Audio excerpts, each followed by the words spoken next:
Assalamualaikum warahmatullahi wabarakatuh. Sahabat beriman, Arab Saudi di bawah pemerintahan Muhammad bin Salman memiliki ambisi gila-gilaan dalam hal pembangunan. Satu di antara mega proyek ambisius yang direncanakan adalah pembangunan kota yang dianggap angker. Saking angkernya, Nabi Muhammad saja menjauhi kota tersebut. Lantas, apa nama kota angker yang dijauhi Nabi Muhammad SAW? Mengapa Arab Saudi berani membangun kota tersebut? Dan berapa banyak biaya untuk pembangunan kota terlarang itu? Tonton video ini hingga akhir agar tidak sesat.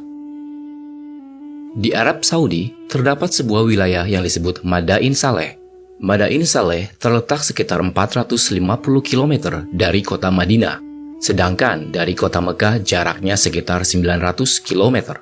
Madain Saleh sebelumnya dikenal dengan sebutan Al-Hijr. Al-Hijr artinya tempat berbatu. Ya, benar. Lokasinya memang merupakan bukit yang berbatu. Sebutan Al-Hijr berlangsung hingga abad ke-14 atau tahun 1336 Masehi, hingga ketika seorang wisatawan dari Andalusia yang sekarang adalah Spanyol. Nama Al-Hijr diganti menjadi Madain Saleh atau Kota Saleh. Nama ini diambil dari Nabi Saleh alaihi salam. Madain Saleh dulu dihuni oleh kaum Samud. Mereka hidup antara zaman Nabi Nuh alaihi salam hingga zaman Nabi Musa alaihi salam, atau sekitar 3000 tahun sebelum Masehi. Di Madain Saleh terdapat bukit-bukit hasil pahatan. Bukit-bukit hasil pahatan ini merupakan karya dari kaum Samud. Kaum Samud memang dikenal sebagai arsitek dan pedagang yang hebat pada masanya. Mereka memahat gunung untuk dijadikan sebagai tempat tinggal. Kekuatan kaum Samud mendirikan istana yang dipahat dari bebatuan dijelaskan di dalam kitab suci Al-Quran. Allah Subhanahu wa Ta'ala berfirman, "Kami dirikan istana-istana di tanah-tanah yang datar dan kamu pahat gunung-gunungnya untuk dijadikan rumah. Maka ingatlah nikmat-nikmat Allah dan janganlah kamu merajalela di muka bumi membuat kerusakan." Quran Surat Al-A'raf ayat 74.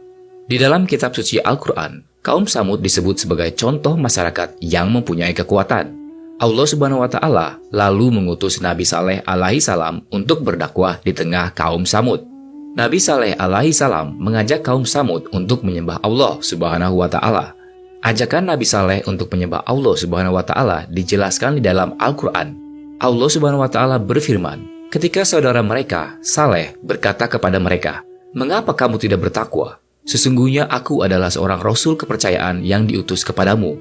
Maka bertakwalah kepada Allah dan taatlah kepadaku." Quran Surat Asy-Syu'ara ayat 142 hingga 144. Akan tetapi, kaum Samud keras kepala dan menolak ajakan Nabi Saleh alaihi salam. Akibatnya, turun azab dari Allah Subhanahu wa Ta'ala dengan bencana gempa bumi dan petir yang dahsyat. Sikap sombong dan angkuh yang ditunjukkan oleh kaum Samud menyebabkan mereka ditimpa azab. Azab yang menimpa kaum Samud ini dijelaskan di dalam Al-Quran.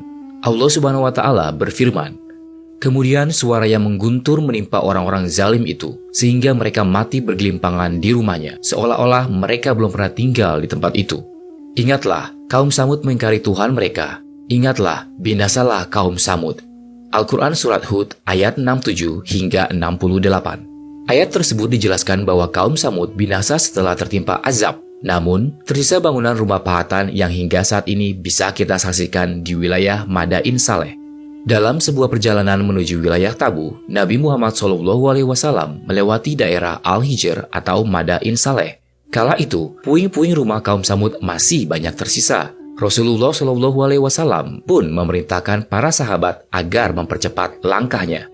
Ibnu Umar radhiyallahu anhu menceritakan, ketika Nabi Muhammad SAW melewati daerah Hijr, beliau bersabda, "Janganlah kalian memasuki tempat tinggal orang-orang yang zolim kecuali sambil menangis, karena apa yang menimpa mereka bisa menimpa kalian." Lalu Nabi Muhammad menutup kepalanya dengan kain selendang dan mempercepat perjalanannya, hingga berhasil melewati daerah itu. Hadis riwayat Ahmad dan Bukhari. Rasulullah SAW juga secara tegas melarang memasuki Madain Saleh kecuali sambil menangis. Janganlah kalian memasuki daerah umat yang diazab itu kecuali sambil menangis. Jika kalian tidak bisa menangis, jangan memasuki daerah mereka. Jangan sampai azab yang menimpa mereka juga menimpa kalian. Hadis riwayat Bukhari. Namun demikian, pemerintah Arab Saudi saat ini malah mempromosikan Madain Saleh sebagai destinasi wisata. Selain sudah membangun infrastruktur berupa jalan yang mulus, fasilitas di kawasan itu juga mulai dilengkapi. Misalnya membangun penginapan di sekitar lokasi Madain Saleh untuk para wisatawan.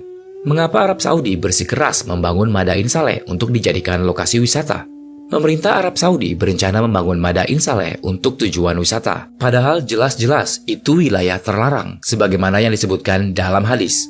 Selain membangun Madain Saleh, pemerintah juga membangun kota Al-Ula, sebuah kota yang berdekatan dengan Madain Saleh. Jarak antara Madain Saleh dan Al-Ula hanya 22 km. Tidak tanggung-tanggung, biaya pembangunan dua wilayah ini menelan biaya yang cukup fantastis.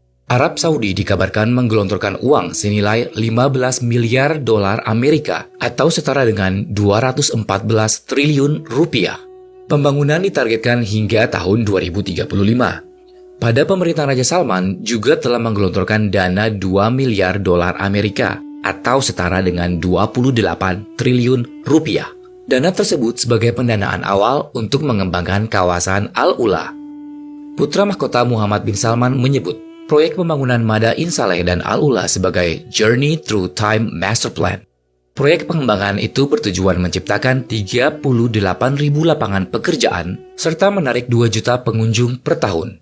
Tujuan dari pembangunan wilayah tersebut adalah untuk memperluas populasi daerah menjadi 130.000 jiwa. Maka diharapkan Madain Saleh dan Al-Ula menjadi destinasi wisata yang dapat menyumbang ekonomi kerajaan senilai 32 miliar dolar Amerika atau setara dengan 458 triliun rupiah. Kingdom Institute, yang merupakan pusat global Al-Ula untuk penelitian arkeologi dan konservasi, sudah melakukan penggalian di situs tersebut dan tim peneliti telah menemukan lebih dari 1.000 mustatil.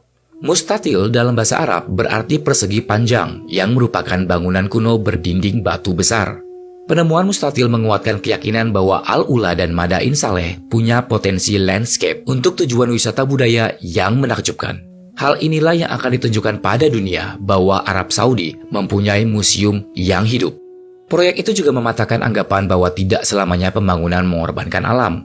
CEO Komisi Kerajaan untuk Al-Ula, Amar Al-Madani, mengatakan, inilah yang membuat kami bersemangat untuk mengeluarkan kepada dunia model baru untuk pembangunan berkelanjutan yang menghormati budaya, warisan, dan penduduk negeri ini.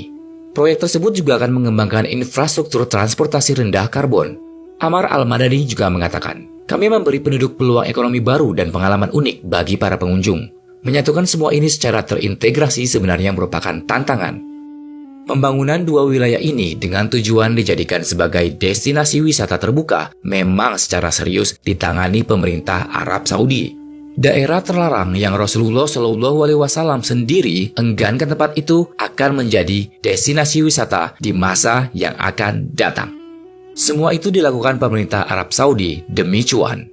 Sahabat beriman, pemerintah Arab Saudi cukup nekat membangun wilayah terlarang, padahal sangat jelas bahwa wilayah itu terlarang karena mendapat peninggalan kaum yang durhaka pada Allah Subhanahu wa Ta'ala. Mengetahui kawasan tersebut terlarang, namun dijadikan destinasi wisata, apakah kamu berminat berkunjung ke sana?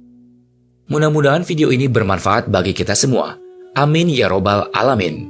Wallahu alam bishawab. Wassalamualaikum warahmatullahi wabarakatuh.